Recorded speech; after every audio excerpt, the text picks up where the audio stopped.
And then, heto na nga, diba? You tried na mag-prayer meditate. And then, you will notice some weird experiences while you are prayer meditating. Siyempre, hindi naman lahat madali. Yun ang tinatawag natin, spiritual attacks.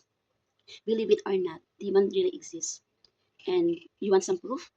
For example, may kakilala kang super bait dati, then bigla siya nagbago. Bigla siya naging worse. That's example of pinapa-dwelling niya yung bad spirit sa kanyang katawan, which is from evil. And for that, may tip ako sa inyo. Do you have your rosary, yung alaga sa dasal? Isapit nyo sa main door nyo bago kayo matulog or pagkaalis nyo. Super effective. Talagang, dapat lang protektado kayo or doble ingat kayo during Wednesday and Friday kasi malakas ang spiritual attacks. During Wednesday and Friday, hindi lahat nagiging successful. Pero if you believe that you can do it, there's nothing possible with prayer. God bless.